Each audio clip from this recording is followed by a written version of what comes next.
Hello everyone, welcome back to my YouTube channel radiology revolution classes. तो guys, हम लोग पढ़ रहे थे इंटेंसिफाइंग स्क्रीन के बारे में, जिसके बारे में हम काफ़ी कुछ ऑलरेडी जान चुके थे। हमने पढ़ लिया था काफ़ी कुछ इसके बारे में, जैसे इंट्रोडक्शन पढ़ा था हमने इंटेंसिफाइंग स्क्रीन का, इसका वर्क क्या होता है और इसमें कौन से मटेरियल्स यूज़ होते हैं। फिर हमने पढ़ा था फॉस्फोरेंस क्या होता है, फ्लोरोसेंस क्या होता है, इसके कुछ हमने करेक्टरिस्टिक्स भी देखे थे। और इसमें अलग अलग जैसे कन्वर्जन एफिशिएंसी क्या होती है, स्पेक्ट्रल मैचिंग क्या होती हैं, और भी हमने बहुत कुछ जाना था अपने पिछले लेक्चर में। कंपोनेंट्स भी देखे थे हमने। तो जिन्होंने भी लास्ट वीडियोस नहीं देखी है, प्लीज़ जाके वो देखे, तभी अच्छे से सब क्लियर होगा। तो आ जाते हैं आज हम अपना नेक्स्ट टॉपिक पे, जो है करेक्टरिस्टिक्स ऑफ इंटेंसिफाइंग स्क्रीन। यानी कि इंटेंसिफाइंग स्क्रीन के करेक्टरिस्टिक्स क्या है, इनकी क्या खास बात है। तो सबसे पहला जो है वो ये है कि जो हमारी phosphor of the screen must have a high level of the x ray absorption. यानी कि इंटेंसिफाइंग स्क्रीन कैसा होना चाहिए, सबसे पहली बात हमें ये ध्यान रखना चाहिए, जो भी हम इंटेंसिफाइंग स्क्रीन बनाएं, जिस भी मटेरियल से बनाएं, जो कि हमारा क्या होता है, फॉस्फोर होता है, उसकी हमेशा क्या होनी चाहिए, हाई लेवल होना चाहिए एक्सरे एब्जॉर्ब करने की। यानी कि एक्सरे एब्जॉर्प्शन की एफिशिएंसी बहुत ही ज़्यादा होनी चाहिए, तभी वो एक अच्छा इंटेंसिफाइंग स्क्रीन माना जाएगा। जो हमारा सेकंड कैरेक्टरिस्टिक्स है वो ये है कि जो हमारा फॉस्फोर मटेरियल यूज़ करते हैं उसकी हाई एफिशिएंसी होनी चाहिए कन्वर्जन की। यानी कि जो रेडिएशन हमारे फॉस्फोर मटेरियल पर आते हैं वो जल्दी से कन्वर्ट हो सके हमारी विजिबल लाइट में। तो सेकंड कैरेक्टरिस्टिक्स ये हो गई। तो गाइस, जो हमारी थर्ड कैरेक्टरिस्टिक्स है वो ये है कि जो भी हमारा फॉस्फोर मटेरियल जो भी लाइट प्रोड्यूस करेगा, चाहे वो ब्लू कलर हो चाहे वो ग्रीन कलर हो, वो बिल्कुल मैच होनी चाहिए हमारे किससे, फिल्म की सेंसिटिविटी से। ठीक है गाइज, अगर हमारा phosphor material blue light emit करता है तो हमारी फिल्म कैसी होनी चाहिए, वो भी ब्लू होनी चाहिए। और अगर हमारा phosphor material green colour produce करता है तो हमारी फिल्म भी कैसी होनी चाहिए, ग्रीन होनी चाहिए। यानी कि स्पेक्ट्रल मैचिंग बहुत ही ज़्यादा ज़रूरी है। ये हमारा बहुत इंपॉर्टेंट कैरेक्टरिस्टिक्स होता है हमारा फॉस्फोर मटेरियल का। ठीक है, तो जो हमारी फोर्थ है वो कैरेक्टरिस्टिक्स ये बोलती है कि जो आफ्टर ग्लो होना चाहिए फॉस्फोर मटेरियल का, वो बहुत ही ज़्यादा मिनिमल होना चाहिए। बिल्कुल सही बात है, हमने लास्ट लेक्चर्स में पढ़ा हुआ है कि जो आफ्टर ग्लो होता है, यानी कि आफ्टर एक्सपोजर, अगर हमारे कैसेट में से कुछ टाइम बाद भी अगर लाइट प्रोड्यूस होता है तो उसको हम बोलते हैं आफ्टर ग्लो, जो कि एक आइडियल कैसेट के लिए बिल्कुल सही नहीं है, जिसको हम क्या बोलते हैं, फ्लोरेसेंस बोलते हैं, जो कि हमने लास्ट क्लास में पढ़ रखा है। तो प्लीज़ जिन्होंने नहीं देखा वो जाके ज़रूर देखिए, तभी अच्छे से समझ आएगा। नेक्स्ट जो है हमारी करेक्टरिस्टिक्स वो ये है, the phosphor layer should not be affected by the heat, humidity और द अदर एनवायरमेंट कंडीशंस। बिल्कुल सही बात है, जो हमारा फॉस्फोर मटेरियल है वो बिल्कुल भी अफेक्ट नहीं होना चाहिए हीट ह्यूमिडिटी से, या हमारे अलग अलग एनवायरमेंट के कंडीशन हो गए, जैसे मान लीजिए बारिश हो गया, बहुत ज़्यादा ह्यूमिडिटी हो गई या बहुत ज़्यादा मॉइस्चर हो गया, तो उससे हमारा फॉस्फोर मटेरियल बिल्कुल भी अफेक्ट नहीं होना चाहिए। तो ये एक अच्छा कैरेक्टरिस्टिक्स होना चाहिए हमारे फॉस्फोर मटेरियल का। दूसरा, the intensifying screen must be flexible and tough. बिल्कुल ठीक, कि हमारी इंटेंसिफाइंग स्क्रीन हो वो क्या होनी चाहिए, बहुत टफ होनी चाहिए, मजबूत होनी चाहिए और बहुत ज़्यादा फ्लेक्सिबल होनी चाहिए, तभी ये ज़्यादा दिनों तक यूज़ हो सकती है। तो ये थी हमारी करेक्टरिस्टिक्स किसकी, इंटेंसिफाइंग स्क्रीन की। तो जो हमारा नेक्स्ट टॉपिक है गाइज वो ये है कि factor affects the intensifying factor. यानी कि इंटेंसिफाइंग फैक्टर को अफेक्ट करने वाले कौन कौन से फैक्टर हैं। पहला फैक्टर ये है amount of radiation absorb by the screen. Screen जो है हमारी कितने अमाउंट ऑफ रेडिएशन एब्जॉर्ब करती है, कम कर रही है या ज़्यादा कर रही है, इससे हमारे इंटेंसिफाइंग फैक्टर अफेक्ट होता है।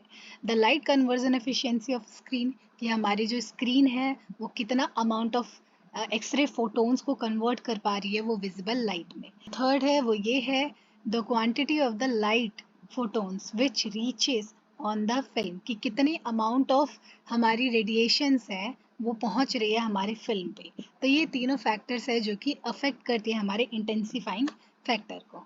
ठीक है, तो नेक्स्ट आते हैं दोस्तों, ये बोल रहा है द स्पीड ऑफ स्क्रीन। यानी कि जो हमारी स्क्रीन है इसकी स्पीड क्या होती है, किसे बोलते हैं स्क्रीन की स्पीड। ये बोल रहा है it is a relative number which describes the efficiency of the screen which converts the X-ray photon into the usable light। यानी कि किसी भी स्क्रीन की स्पीड हम कैसे पता करेंगे कि उसकी कितनी ज़्यादा कन्वर्जन एफिशिएंसी है। कन्वर्जन एफिशिएंसी का मतलब क्या है कि वो एक्सरे फोटॉन्स को कन्वर्ट कर पा रही है लाइट में, विजिबल लाइट में। उससे हम डिटरमाइन करते हैं स्पीड ऑफ द स्क्रीन। ठीक है दोस्तों, ये बोल रहा है कि the speed of the screen ranges कहाँ से कहाँ तक। 100 अगर स्पीड होती है हमारी इंटेंसिफाइंग स्क्रीन की तो उसे हम बोलते हैं स्लो, और अगर 200 स्पीड होती है तो उसको हम बोलते हैं फास्ट। तो ये डिपेंड करता है कि हमारे स्क्रीन स्पीड है या स्लो है। ये डिपेंड करता है कि जो हमारी स्क्रीन है वो किस मटेरियल से बना हुआ है। अगर जो हमारा स्क्रीन है कैल्शियम टंगस्टेट का बना हुआ है तो उसकी जो स्पीड है वो क्या होती है, स्लो स्लो होती है, यानी कि कितना होगा, 100 होगा। लेकिन अगर हमारी स्क्रीन रेयर अर्थ मटेरियल की बनी होती है तो उसकी स्पीड कितनी है यहाँ पे, 1200 यानी कि 1200, जो कि काफ़ी ज़्यादा है। तो हमारी जो एक्सरे फोटॉन्स होती है उनको कन्वर्ट करना विजिबल लाइट में, उसी को हम कहते हैं स्पीड। जितनी ज़्यादा एक्सरे फोटोन विजिबल लाइट में कन्वर्ट होगी उतनी ही ज़्यादा स्पीड ज़्यादा होगी। ठीक है, तो अगर हमारा जो स्क्रीन है कैल्शियम टंगस्टेट का बना हुआ है तो उसकी स्पीड कितनी होगी, 100।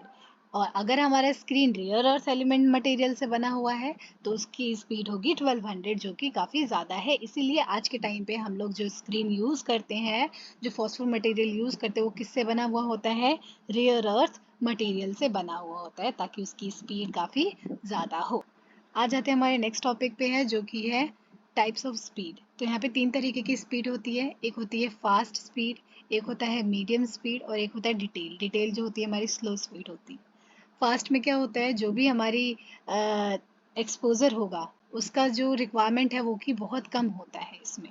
लेकिन जो हमारी इमेज की क्वालिटी है वो अच्छी नहीं होती है, क्योंकि इमेज काफ़ी शार्प नहीं होते इसमें, लेस शार्प इमेज प्रोड्यूस होता है इसमें।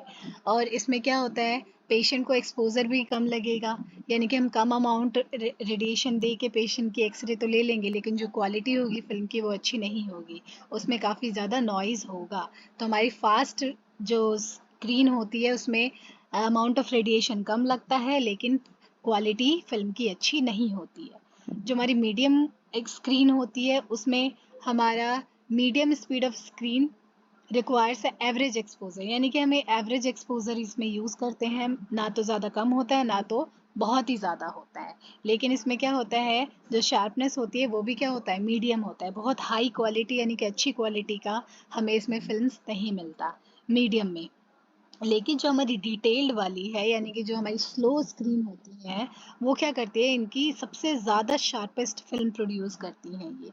लेकिन इसका एक ये है साइड इफ़ेक्ट कि इसमें हमें बहुत ही ज़्यादा अमाउंट ऑफ रेडिएशन का यूज़ करना पड़ता है, यानी कि मैक्सिमम एक्सपोजर हमें पेशेंट को देना पड़ेगा, तभी ही हमारी अच्छी फिल्म आएगी। तो क्वालिटी इसमें अच्छी होती है लेकिन एक्सपोजर हमें ज़्यादा देना पड़ता है। तो तीनों बात आई गई समझ में। तो तीनों फास्ट में रिक्वायर कम होती है एक्सपोजर की, लेकिन इमेज क्वालिटी अच्छी नहीं होती। मीडियम में एवरेज एक्सपोजर जाता है, एवरेज फिल्म आती है। डिटेल में बहुत हाई अमाउंट ऑफ रेडिएशन जाता है, लेकिन हमारी जो फिल्म की क्वालिटी है वो भी बहुत ही अच्छी होती है। अब आ जाता है हमारा जो नेक्स्ट टॉपिक है, वो ये है कि factor affecting the speed of screen, यानी कि ऐसे कौन कौन से फैक्टर्स है जो कि हमारी स्क्रीन की स्पीड को अफेक्ट करते हैं। पहला है थिकनेस।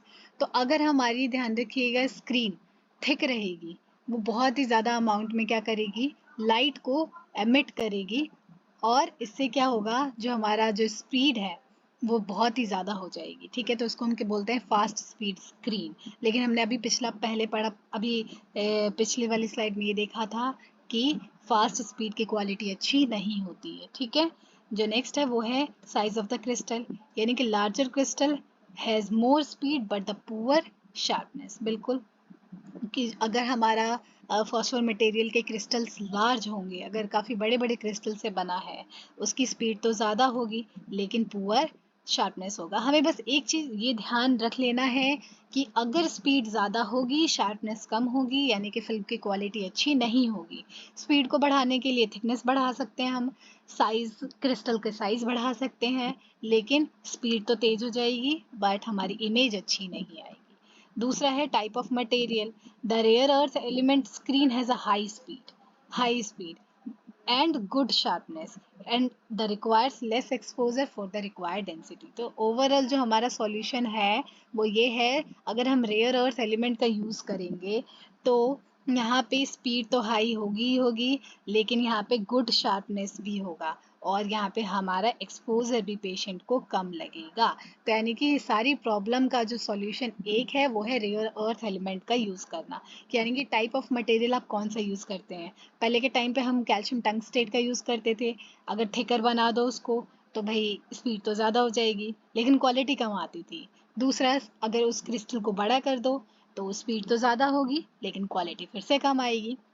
लेकिन अगर आप रेयर अर्थ एलिमेंट का यूज़ कर रहे हैं तो उसकी स्पीड भी हाई होगी, शार्पनेस भी अच्छी होगी और इसमें एक्सपोजर भी कम लगेगा। ठीक है, तो ये बात बहुत ही ध्यान रखने वाली है। नेक्स्ट जो है हमारा वो है क्लीनिंग एंड मेंटेनेंस, कि हम अपने जो इंटेंसिफाइंग स्क्रीन है या कैसेट है उसको कैसे हमें क्लीन रखना चाहिए, मेंटेन रखना चाहिए, ये हमारा काम होता है। तो सबसे पहले हमें डेली उसको ध्यान रखना चाहिए कि क्लीन है या नहीं है। हमेशा क्लीन होना चाहिए हमारा कैसेट, कोई भी डर्ट पार्टिकल नहीं होना चाहिए, कोई भी स्टेन नहीं होना चाहिए, उसको रोज़ साफ़ करना चाहिए।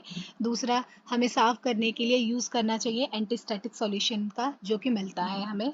और हमारा जो नेक्स्ट है वो है the screen should be dried before closing the cassette. हमेशा ध्यान रखें, अगर आपने वेट कैसेट, वेट स्क्रीन को आपने लॉक कर दिया, क्लोज कर दिया कैसेट को वेट स्क्रीन के साथ, तो वो जल्दी से ख़राब हो जाएगी इंटेंसिफाइंग स्क्रीन।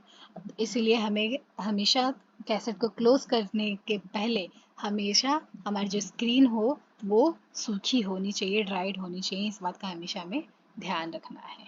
सो गाइज, ये था हमारा लास्ट टॉपिक। यहीं पे हमारा इंटेंसिफाइंग स्क्रीन का टॉपिक होता है ख़त्म। और जिन लोगों ने भी पुराने लेक्चर्स नहीं देखे वो प्लीज़ जाके देखिए, इससे पूरा चैप्टर अच्छे से समझ आएगा। कोई भी डाउट हो कमेंट सेक्शन में ज़रूर लिखें और मेरे चैनल को लाइक एंड सब्सक्राइब करें। Thank you so much.